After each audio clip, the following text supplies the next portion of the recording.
Host Sean Lennon of the Fightlete Report. Make sure to check out the Fight Report YouTube channel. Lots of MMA stuff coming your way, interviews and analysis. And right now we welcome Featherweight Pro Alberto Rodriguez to the Fight Report. Make sure to check out his fight against Beau Samaniego at LFA123, Argueta versus Santos. That's happening Friday, February 4th at the Horseshoe in Hammond, Indiana. 3-1, and we know he trains at Valle Flow Striking in Bensenville, Illinois, and we appreciate you being on the show. How are you doing today? Oh, thanks for having me, Sean. Doing great, dude. Just ready to fight. You know, I'm excited. Definitely. Just go out there, have a good performance for all my friends and family that are going to be out there. For sure. And then in one of the lead-ups to this event, LFA 123, your fight was picked as one to watch. Did you get to see that? No, I didn't get to see that. Where's that at? I just saw it on my phone. I think it was like a UFC Fight Pass something, and you were picked by Rafael Lovato Jr. picked your fight to watch. You and Chris Mecate. Oh, cool. Yeah, he was one of the announcers at my last fight, so I got to talk to him and relate to him because I think his father's from Chicago or something like that. So he knew a lot about Chicago and we had a chit chat and yeah, he's a super cool guy, dude. I know my coach, my jiu-jitsu coach, Pete's really good friends with him. So that's awesome that he said that, man. That's high praise, obviously, from such a heavily accoladed individual. So that's awesome. Yeah, that was a year ago, but even this upcoming fight, you know, with Beau Samaniego, I think that's definitely one to watch. Yeah, for sure. That kid's tough, man. You know, as far as Beau, dude, I know he hits heavy. He comes forward. He was a college wrestler, so I know he's not going to back down for a fight from what I've seen. So yeah, I think it's gonna be a great fight. For sure. And talk about your last fight against Chris Mecate. March of last year, you got the knockout, got a lot of, you know, attention with that fight. Yeah, the last fight, I think I didn't know any of this until after, like such a heavy underdog. Obviously I knew his credentials and stuff like that coming into the fight. And I actually had an injury that week with Carlos Hernandez. He had taken me down pretty hard, and I had a fracture in my tailbone. So I was gonna pull out like 3 days before, but I just couldn't do it. You know, it's LFA. It's such a great opportunity. It was my first LFA fight, and I was like, dude, there's no way. I'm like, fuck it, man. I'm just gonna go in there and fight and see what happens. So I know I wanted to end it quick. I know I didn't want to grapple at all because of the injury. So I just wanted to keep it standing and just keep it there. And fortunately, you know, I knocked him out. So definitely. You're also a former HFC amateur featherweight champion as well. Yeah. I got that I think in 2019, maybe. For HFC, yeah, that was a good fight. Honestly, I don't remember too much about that fight. I think the kid I fought, Pew, he was a very like dynamic striker. He jumped around a lot of like hook kicks and stuff like that. So I kind of just stayed on the outside, and then when he came in, I just grabbed him and put him down. And his ground game was underdeveloped, so definitely had my way on the ground. Yeah, talk about the opportunity to fight again. You're also a police officer full-time as well and representing your community. The opportunity to fight, it's awesome, dude. Like, obviously for LFA too, it's such a prestigious organization. You know, everyone that knows about MMA knows about LFA, knows how respected they are. So to fight for them is an honor, you know, and I'm glad I'm in there, and I'm glad I'm able to hang and showcase my skill and fight and get knockouts and be featured and stuff like that. So it's pretty cool. Definitely, you know? Everybody. Yeah, I was just gonna say it's gonna be on UFC Fight Pass, so everybody can check it out there. Yeah. Yeah, for sure. And then also, you know, being a police officer full time, you find yourself in combative situations, I'm sure, as well. So, you know, does that translate one to the other MMA? Uh, actually, you know, being a cop, it's so I grew up on the west side of Chicago, so Mhm. I've seen both sides of the law. I guess you'd say obviously I've been on this side now, but growing up, I wasn't too heavily involved in stuff, but my friends were, you know, in gangs and drugs and stuff like that. Growing up on the west side, it was tough, dude. I had pretty bad days, you know, and coming to school, coming home from school was tough.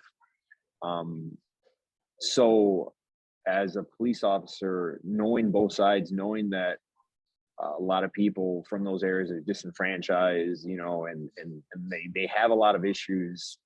Um, it's just made me very patient as a police officer in all these situations I find myself in. And it's more so about like de-escalation and trying to really kind of like listen to what someone's saying and just trying to take down um, you know, whatever level of combativeness they're at or Right. something along those lines. But the way that translates to the cage is kind of funny because I kind of try to de-escalate the situations in the cage. You know, it's like, okay, and it's kind of like cliche, right? When he's strong, you're weak. When he's weak, you're strong. It's kind of like that type of philosophy, right?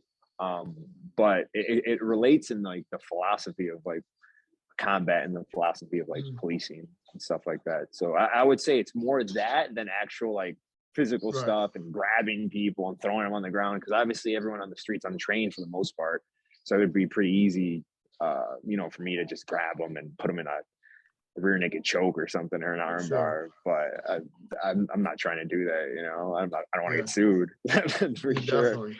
But yeah, it's more like the philosophy of how you can apply yourself in dangerous situations, and because obviously the cage is a very dangerous situation, and how to those two interact in that matter. I think that's more important, and if you understand that, you can do a lot of things, not only like in your work life and your personal life and in your athletic life.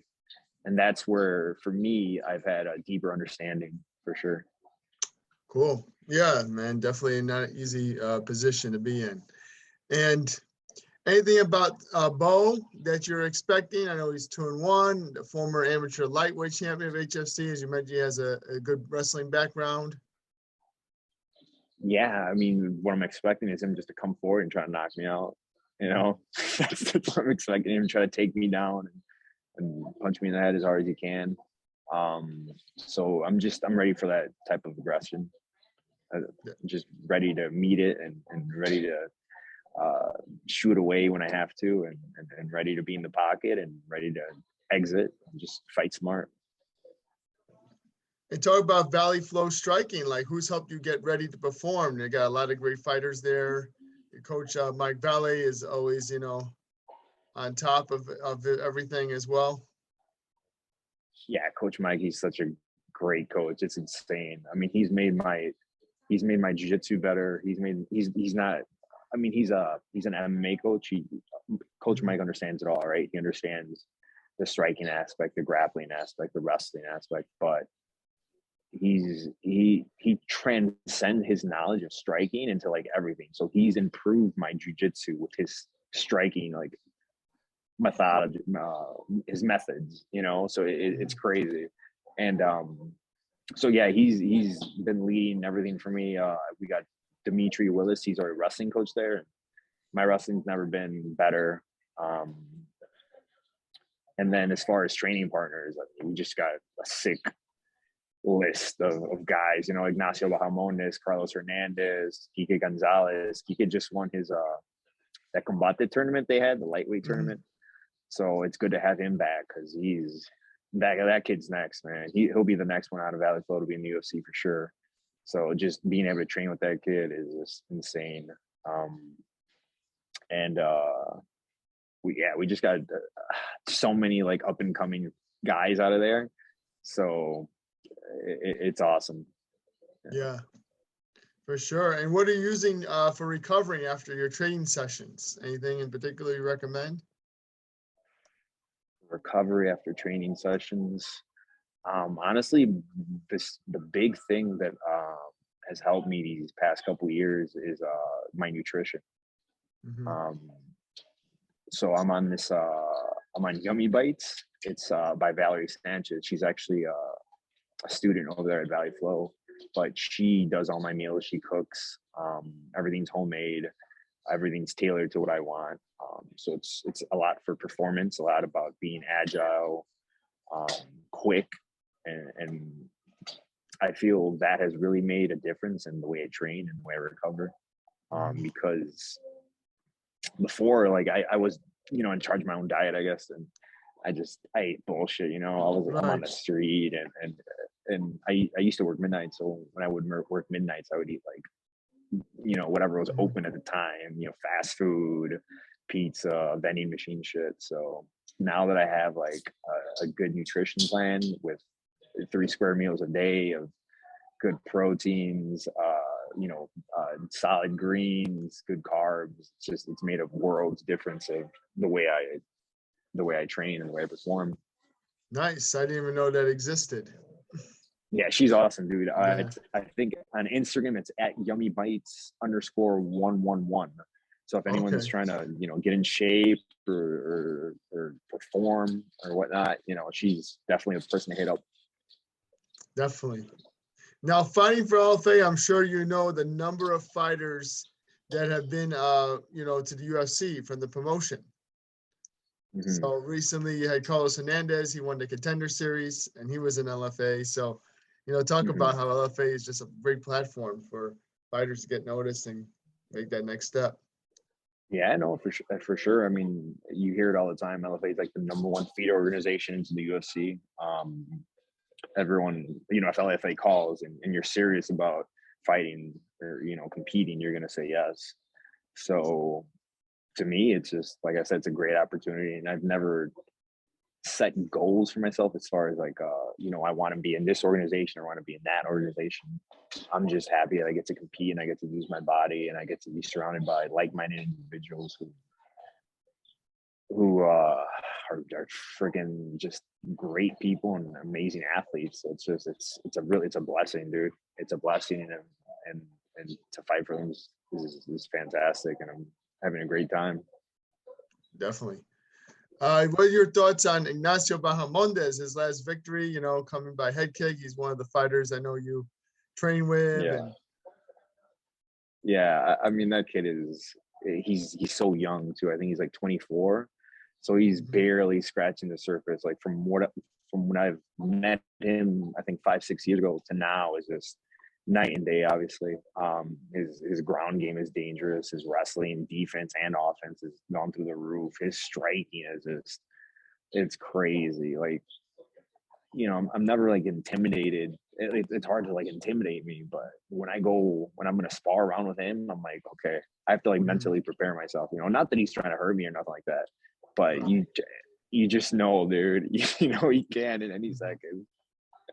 So yeah, I think he's gonna have a great performance the next fight. I think this upcoming fight's really gonna put a lot of things together. I think this kid's gonna the kid he's fighting, I think he's gonna make him really display like his entire arsenal. So I think it's going to be a great performance, and I think he's just going to get bigger on the fan base as far as like being recognized and stuff like that. I'm excited for him. I really am. Definitely. Yeah, he's a very exciting fighter.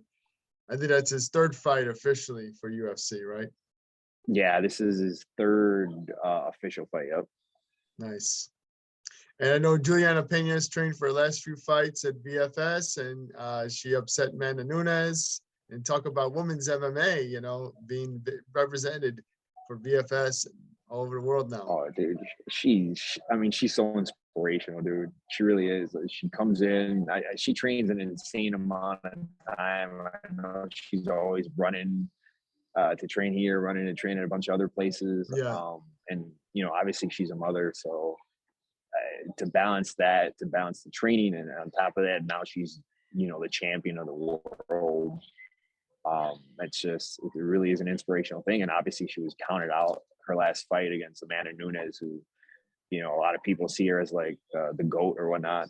So just for her to go in there and just not only beat her, but destroy her, dude, it's just, yeah, I know the gym was like just on fire, you know, and everyone's just so inspired by her and just motivated to keep the good times coming. For sure. Yeah, that's exciting. And yeah, I can't wait for the rematch. And how long have you been training for the fight? Is this the best you've been peaking at? You know, how long ago did you find out that you were going to be at part of LFA? This card? This was about 4 weeks ago, I'd say. Okay.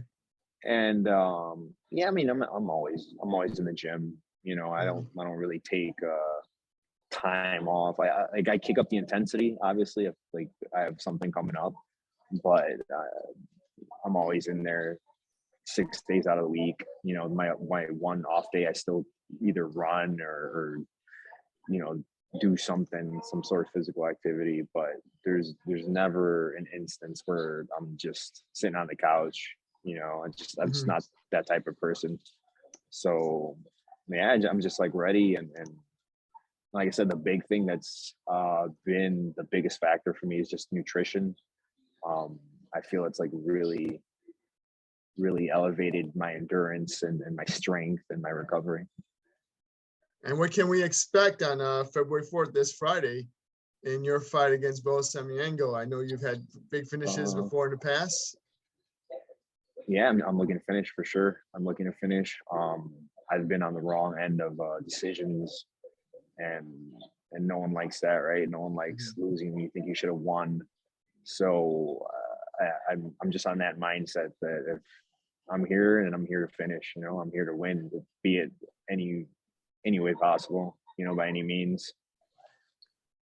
Well, we can't wait for it. Everybody check out LFA123. If you can't be there, watch it on UFC Fight Pass. Argueta versus Santos happening Friday, February 4th. And of course, Alberto Rodriguez takes on Beau Samaniego. Make sure to check that out in the featherweight division. If you want to be there, it's going to be at the Horseshoe in Hammond, Indiana. We appreciate you being on the Fight Report. Anyone you'd like to thank or anything you'd like to plug, go ahead. Thanks to my teammates, my coaches, my family, my nutritionist, my parents. Yeah, we appreciate you being on the Fight Report, and you know, best of luck. We'll see you out there Friday night. Thank you. Thanks for having me. Anytime.